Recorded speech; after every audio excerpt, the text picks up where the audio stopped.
नमस्कार। हमारे YouTube channel famous stories of the world में आपका स्वागत है। मेवाड़ी गाथा की सीरीज चल रही है। इस सीरीज के इससे पहले वाले भाग में हमने एक दिलचस्प कथा सुनी कि किस प्रकार सांगा है वो शासक बनते हैं। आज के इस मेवाड़ी गाथा के पार्ट में हम देखेंगे कि सांगा जब शासक बनते हैं तो भारत की परिस्थितियां क्या होती है। देखिए, मेवाड़ अपने चारों तरफ जिन क्षेत्रों से घिरा हुआ था, उन पड़ोसी क्षेत्रों की जो सीमाएं हैं वो 3 दिशाओं से मेवाड़ के लिए खतरनाक थी। उन 3 क्षेत्रों में था दिल्ली, मालवा और गुजरात। और जब महाराणा सांगा सत्ता प्राप्त करते हैं तो दिल्ली सल्तनत के शासक सिकंदर लोदी के अधीन थी, या यूं कहे सिकंदर लोदी दिल्ली का शासक था। लेकिन 1517 में उसकी मृत्यु हो जाती है और तत्पश्चात शासक बनता है इब्राहिम लोदी, जो कि मेवाड़ के राणा सांगा से संघर्ष करता है। इसी प्रकार जब दूसरा क्षेत्र मालवा मेवाड़ से टच कर रहा है तो मालवा भी अपने आप को शक्तिशाली बना चुका है। जब सांगा शासक बनते हैं उस समय मालवा के शासक महमूद शाह बेगड़ा होते हैं। और महमूद शाह बेगड़ा के बारे में इतिहास में यह भी कहा जाता है कि वो खाने के साथ जहर का सेवन किया करता था, इसलिए उसके थूक देने से ही दुश्मनों की मृत्यु हो जाया करती थी। लेकिन 1511 में जब महमूद शाह बेगड़ा की मृत्यु हो जाती है तो वहां उत्तराधिकार के लिए संघर्ष शुरू होता है। इस उत्तराधिकार संघर्ष के अंदर महमूद खिलजी द्वितीय शासक बनने में कामयाब हो जाते हैं। और महमूद खिलजी द्वितीय शासक बनते हैं तो उन्हें चंदेरी के सरदार मेदिनी राय की मदद प्राप्त होती है। इस प्रकार मेदिनी राय की मदद प्राप्त करके महमूद द्वितीय शासक बन जाते हैं।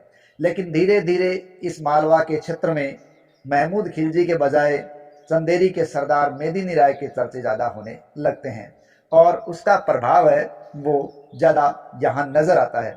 इस प्रभाव से महमूद द्वितीय, इसके प्रमुख सेनानायक और उसके प्रमुख मंत्रीगण भी नाराज होते हैं और वो इस क्षेत्र से मेदिनी राय का प्रभाव समाप्त करने का प्रयास करते हैं। और इस स्थिति में मेदिनी राय ये कंडीशन भांप जाते हैं और वो समझ जाते हैं कि वो मालवा का सामना शायद न कर पाए, इसलिए वो सहायता प्राप्त करने के लिए सांगा के पास पहुंचते हैं। सांगा है वो उनकी मदद के लिए तैयार हो जाता है। इधर जब सांगा महमूद खिलजी के खिलाफ मेदिनी राय की सहायता करने के लिए तैयार हो जाता है तो उसी दौरान मालवा का महमूद खिलजी है चंदेरी पर आक्रमण करता है। तो मेदिनी राय अपने उस क्षेत्र को अपने पुत्र पृथ्वीराज की शरण में छोड़कर जाता है।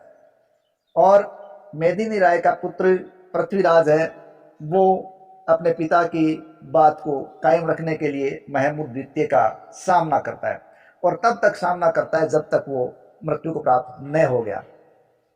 इधर सांगा की सहायता प्राप्त करके मेदिनी राय अपने क्षेत्र की ओर वापस लौटते हैं तो वहां खिलजी है वो कब्जा कर चुका होता है। लेकिन सांगा के साथ जब चंदेरी का सरदार मेदिनी राय वापस लौटता है तो यहाँ उनका खिलजी के साथ गागरोन का संघर्ष होता है। गागरोन के इस संघर्ष में सांगा की विजय होती है और वो महमूद द्वितीय को बंदी बना लेते हैं और बंदी बनाकर चित्तौड़ ले आते हैं और कहते हैं कि 6 महीने तक वो इसको यहाँ कैद रखते हैं, उसका इलाज करवाते हैं। और महमूद खिलजी का इलाज कराने के बाद 6 महीने बाद उसका ताज, उसकी कमरबंद, पेटी और एक पुत्र उसको जमानत पर रखा जाता है और तत्पश्चात खिलजी को छोड़ा जाता है। इस प्रकार मेवाड़ और मालवा का संबंध है वो थोड़ा सुधार पर आता है। इतिहास में इस प्रकार के उदाहरण कम ही मिलते हैं कि दुश्मन को इस प्रकार कैद में रखा और इसका इलाज करवा कर छोड़ा गया। लेकिन सांगा तो सांगा एक वीर पुरुष था जिसने ऐसा काम किया। तो ये तो था मालवा के साथ संबंध। और तीसरा क्षेत्र जो मेवाड़ के लिए संघर्ष कर सकता था वो था गुजरात। देखिए, गुजरात का शासक नासिर शाह था, लेकिन 1511 में उसकी भी मृत्यु हो जाती है और मुजफ्फर शाह गुजरात का शासक बनता है। और सांगा तथा मुजफ्फर शाह के बीच लगातार ईडर पर अधिकार करने के लिए संघर्ष होते रहते हैं। लेकिन प्रत्येक प्रकार के संघर्ष में सांगा की जीत होती है और वो गुजरात को अपने ऊपर हावी नहीं होने देता। इस प्रकार सांगा जब शासक बनते हैं तो उनके लिए जो परिस्थितियां हैं वो कोई आसान नहीं होती, बल्कि एक योद्धा पुरुष अपने आप को साबित कर देता है कि जो परिस्थितियां हैं वो एक वीर पुरुष के आगे कभी भी बड़ी चुनौतियां नहीं बन सकती। और सांगा ने उन सभी चुनौतियों को अपने ऊपर बड़ा नहीं होने दे दिया और एक एक करके सभी पर उन्होंने विजय प्राप्त कर ली। तो ये आज की इस सीरीज में अपना ही करेंगे कि मालवा, दिल्ली और गुजरात की सत्ता सांगा के शासक बनते समय क्या थी और किस प्रकार सांगा ने मालवा और गुजरात पर अपने आधिपत्य को बरकरार रखा।